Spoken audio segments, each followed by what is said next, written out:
Vamos começar nossa EBD. Hoje o tema é perseverança, né? E o subtítulo é Deus preserva o seu povo. E a gente vai falar sobre o Salmo 129. A gente tem falado, né, sobre os salmos de romagem.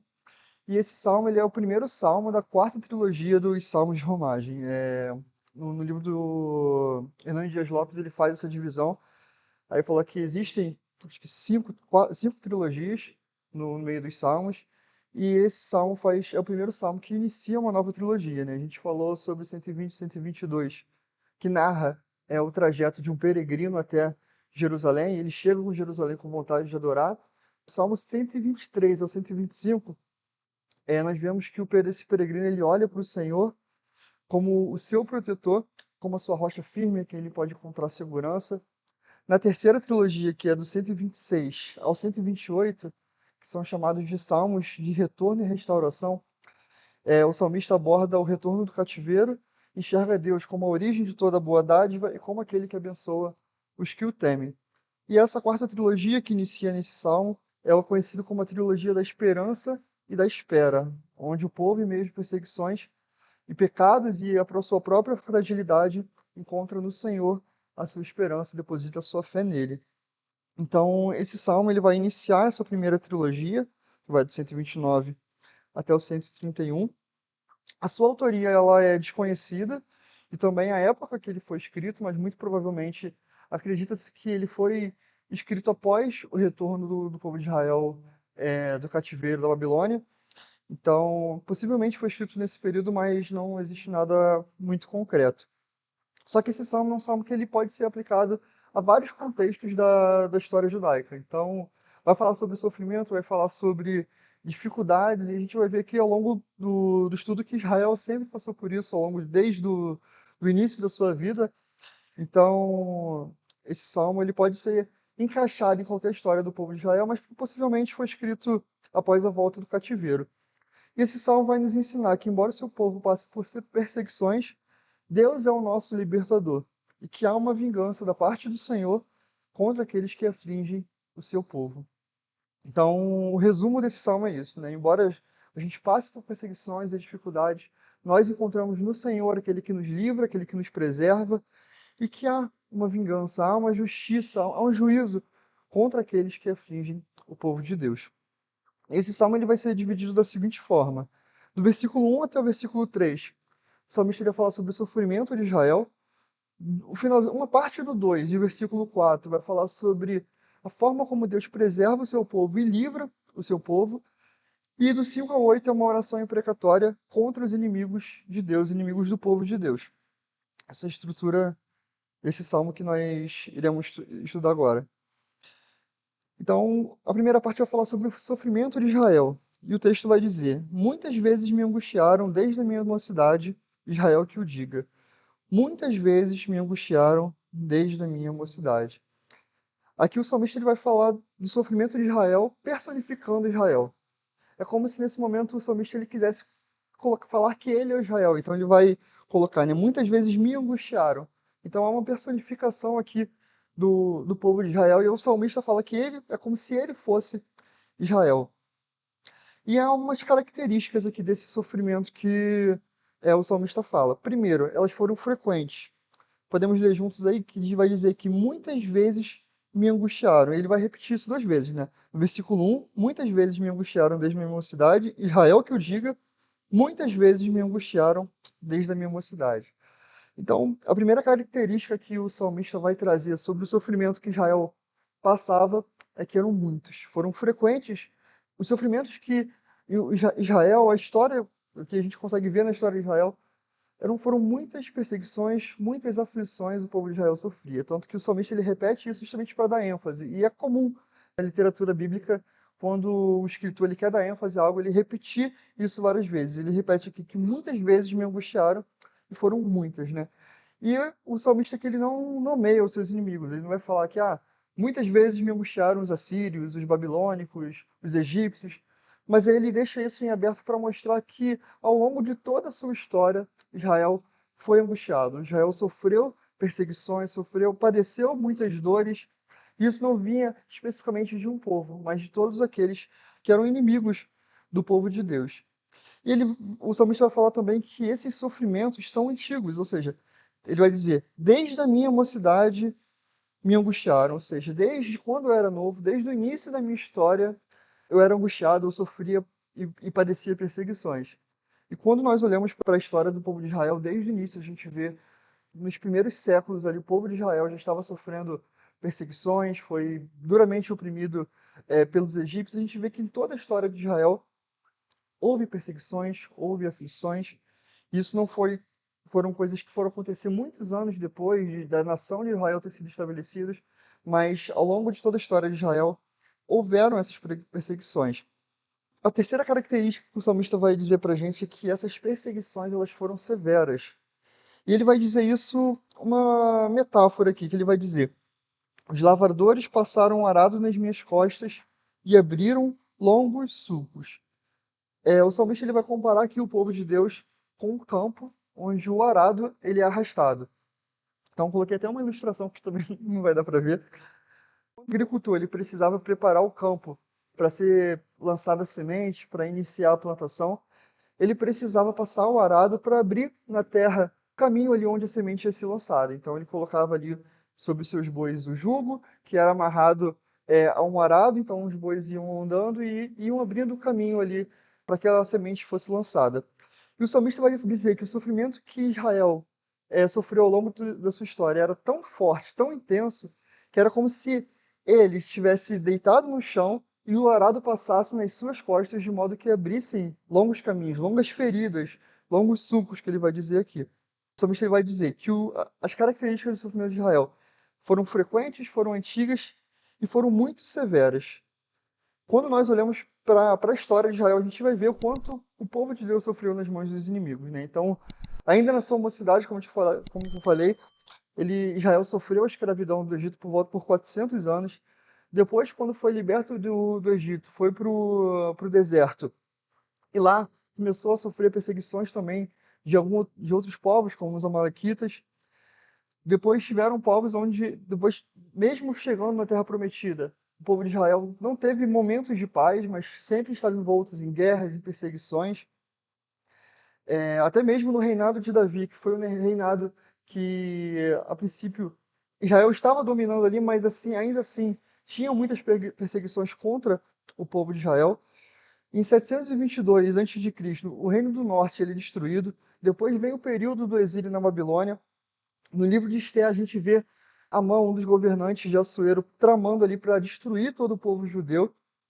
E no período intertestamentário, a gente vê pela dominação dos gregos ali, especialmente por Antíoco Epifânio, onde foi um período onde o templo ele foi profanado, os sacrifícios foram proibidos e um altar a Zeus foi construído dentro do próprio templo, de forma totalmente na tentativa de blasfemar contra Deus e isso irritar e prejudicar o povo judeu.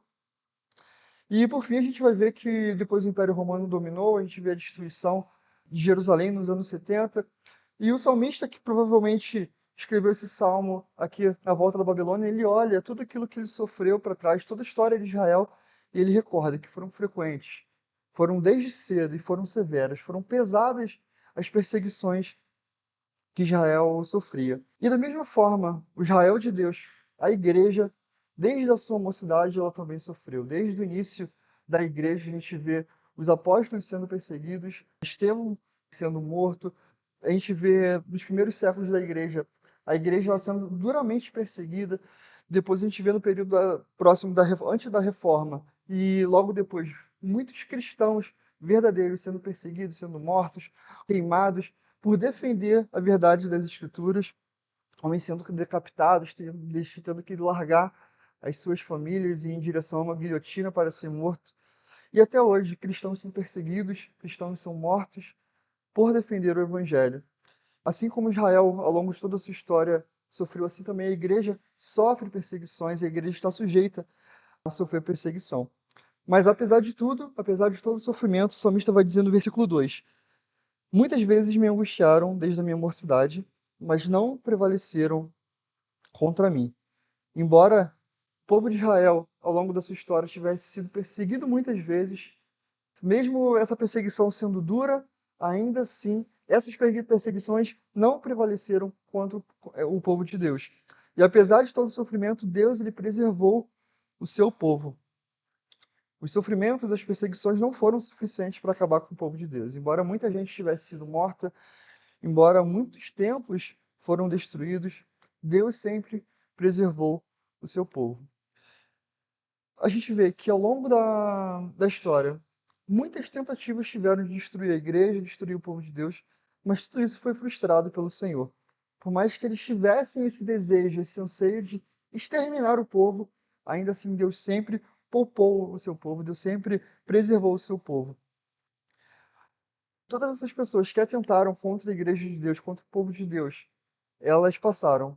Hoje nós não vemos mais os poderosos faraós, a gente não vê mais o Império Babilônico, o Império Persa, o Império Romano, todos eles passaram, mas a igreja de Deus, o povo de Deus, permaneceu firme, e tudo graças à fidelidade de Deus, que tem uma aliança com o povo de Deus e preserva o seu povo, e há de continuar preservando até o juízo final, até o momento que nós todos estivermos com ele. Por causa da aliança de Deus, seu povo nunca é destruído. E o versículo 4 vai dizer que por causa da justiça dele, ele vai livrar o seu povo. Vai dizer: mas o Senhor é justo e cortou a corda dos ímpios.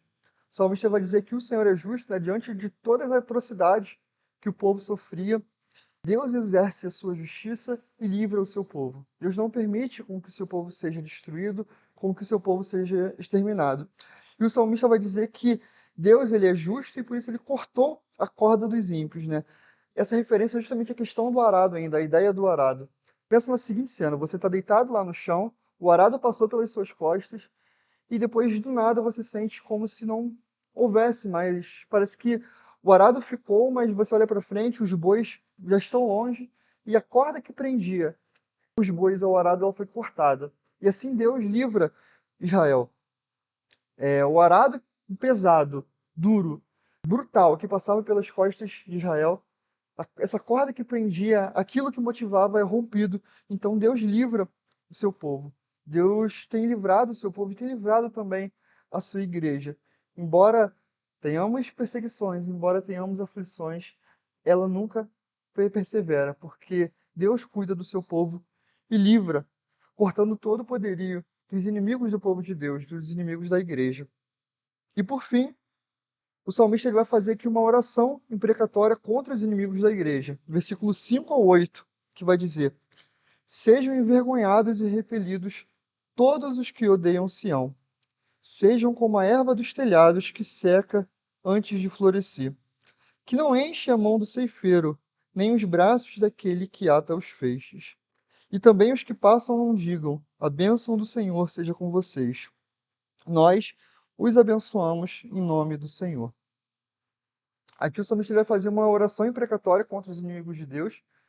E quando a gente olha os salmos, a gente vê diversos salmos imprecatórios, uma coleção de orações imprecatórias que os salmistas eles escrevem justamente recorrendo a Deus como o justo juiz, como o seu próprio vingador. E embora os salmos imprecatórios, as orações imprecatórias, ela tenham um conteúdo forte, são palavras duras, não há pecado nesses salmos, não há pecado na motivação pelo qual esses salmos foram escritos, porque em todos eles não existem uma ideia de que o salmista ele quer exercer justiça própria com suas próprias mãos, mas todos eles recorrem a Deus como aquele que há de executar o juízo. Então, nós vemos salmos com conteúdos, às vezes, fortes, pesados, mas em todos eles, uma oração daquele salmista que está desesperado e que ele encontra em Deus aquele que há de executar a sua vingança, aquele que há de exercer o seu juízo e castigar aqueles que são inimigos do povo de Deus. Então, são manifestações do desejo de que a justiça de Deus seja feita. E isso pode ser feito por um crente também contra aqueles que são inimigos da igreja de Deus, contra aqueles que são inimigos da igreja do Senhor, que assolam, que torturam, que abusam do seu povo. E a oração imprecatória desse salmista vai consistir em ele ora para que os inimigos sejam envergonhados e repelidos, ou seja, que no momento, pensa uma ideia de batalha, o salmista ele se encontra como se estivesse num campo de batalha. Os seus inimigos estão à sua frente, mas ali naquele momento o Senhor aparece diante dele, aparece diante dos inimigos e todos os inimigos são envergonhados e eles são repelidos, ou seja, eles fogem diante da grandeza do Senhor. Então, diante da grandeza do poder de Deus, todos os seus inimigos eles são envergonhados, porque não há ninguém que possa sobrepor a força e a glória de Deus, mas todos eles são envergonhados diante a sua pequenez, diante a sua fraqueza. E o salmista ele vai dizer também que as suas vidas, ele ora para que as suas vidas sejam breves e inúteis, né? Ele vai dizer, né, lá no versículo 6, sejam como a erva dos telhados que secam antes de florescer, que não enche a mão do ceifeiro nem o braço daqueles que atam os feixes. Ou seja, novamente ele vai usar aqui uma ilustração da agricultura para trazer justamente essa ideia. E o salmista ele vai comparar os inimigos de Israel à erva que cresce nos telhados, ou seja, aquela graminha, uma relva que cresce nos telhados, onde não produz raízes profundas, está ali, não foi plantado, não foi, mas simplesmente nasceu. Quando a gente olha, os telhados eram feitos com barro, com argila, e que às vezes tinha coisas misturadas ali, e acontecia de nascer algumas ervas, e o salmista ele vai comparar os inimigos da igreja de Deus como essas ervas, que não têm raízes profundas, que são frágeis e que não enchem a mão daquele que está colhendo, nem o braço daqueles que juntam os feixes. São inúteis e as suas vidas são breves, porque não produzem, não têm raízes profundas.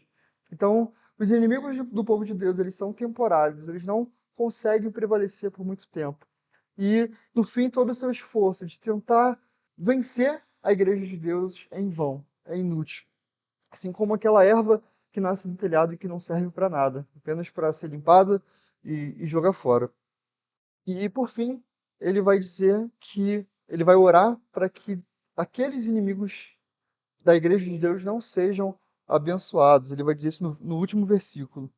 E também os que passam não digam: a bênção do Senhor seja com vocês. Nós os abençoamos em nome do Senhor. Aqui vai fazer uma referência ao costume entre os povos orientais de, ao passar perto de campos onde o trigo estava sendo colhido ali, onde os segadores estavam lá colhendo o trigo, era comum quando um viajante passasse por esses campos, saudassem aqueles que estavam colhendo o trigo, falando: nós abençoamos em nome de Deus, que tenham uma boa colheita, sejam abençoados. E era muito comum quando isso acontecia. E quando isso não acontecia, chegava a ser uma ofensa. Os trabalhadores estavam lá, passavam, as pessoas olhavam e não desejavam que aquela colheita fosse farta, fosse abençoada. Então, essa negligência era como se fosse uma ofensa para aqueles segadores.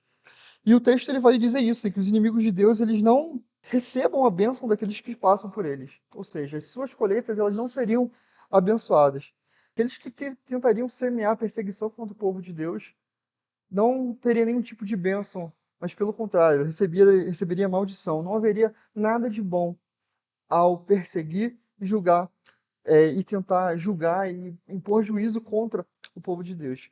Pelo contrário, aqueles que tentam colher perseguição contra a igreja, contra Israel e contra a igreja do Senhor, no fim, o que vão colher é juízo, o desprezo da parte de Deus. E o salmista ele então encerra essa pequena oração pedindo para que os seus inimigos sejam envergonhados, que as suas vidas sejam breves e inúteis e que eles não fossem abençoados. E para concluir, quando nós olhamos a história da igreja, a história de Israel, a gente vê que sempre há perseguições. A história da igreja ela foi uma história mergulhada em perseguições, em tentativas de acabar com o povo de Deus. Isso desde o início, desde sempre a igreja de Deus, ela sofre perseguições, ela sofre tentativas de extermínio. Nós não podemos esperar diferente daqueles que são chamados inimigos de Deus. Os inimigos de Deus odeiam aqueles que são de Deus. Se somos amigos de Deus, somos inimigos do mundo. Então, os inimigos de Deus, eles tramam contra o povo de Deus. E isso sempre há de acontecer na história. A gente Não pode surpreender quando impérios, quanto estados tentam contra o povo de Deus. A gente pode nos indignar, a gente pode nos irar, mas isso não pode ser surpresa para nós, porque a gente tem estudado Apocalipse, a gente tem visto isso, que isso sempre vai acontecer, mas nós temos um Deus justo que preserva e que livra o seu povo. Por mais intensa que foram as perseguições que Israel sofreu e que a igreja sofreu, Deus sempre esteve livrando e preservando o seu povo, cuidando do seu povo. E por mais que nosso coração se ire contra a injustiça que nós vemos ao nosso redor, a nossa confiança deve estar nesse Deus que é justo e que há de nos livrar. E por fim, diante das perseguições, nós podemos colocar a nossa esperança em Cristo.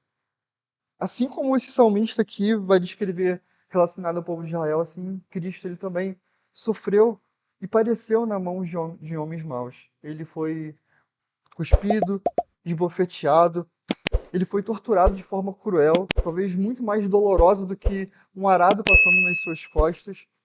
Foi cuspido, cravaram na sua cabeça uma coroa de espinhos, surraram seu corpo com diversos açoites, rasgaram sua pele, dilaceravam a sua carne, abriram esses sulcos até os ossos. Esse Cristo que sofreu tudo isso, ele é o nosso sumo sacerdote, o nosso supremo sacerdote que se compadece de nós, que conhece as nossas dores, conhece as perseguições que o seu povo sofre e que promete descanso para as nossas almas, para cada um de nós, que promete descanso para a sua igreja. Esse Cristo que está ao lado do Pai, intercedendo por nós e que nos manda o seu Espírito para nos confortar, nos consolar diante das perseguições. Esse mesmo Cristo que sofreu tudo isso, ele há de voltar. E a sua vinda, ele vai vir não mais como um simples homem frágil para sofrer na mão de outros homens, mas ele vai vir como um homem com poder e glória para exercer juízo e justiça em favor da sua igreja. E essa deve ser a nossa esperança. Embora haja perseguições, embora a igreja padeça muitas perseguições, nós precisamos colocar o nosso coração e esperar em Cristo, porque Ele há de voltar para exercer juízo contra os inimigos de Deus. A gente tem estado muito fresco na nossa mente por causa dos estudos de Apocalipse, por conta dos sermãos de Apocalipse, de Daniel. E a nossa esperança ela precisa ser renovada dia após dia.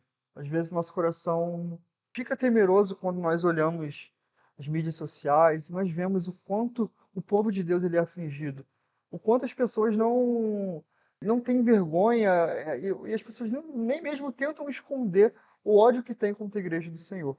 Mas a gente sabe que tudo isso há de terminar no momento em que Cristo voltar para buscar a sua igreja, onde o justo juiz julgará e condenará aqueles que atentam contra o povo de Deus.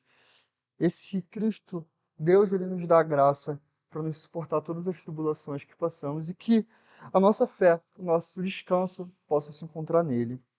Amém? Os irmãos querem fazer algum comentário? Fazer alguma pergunta?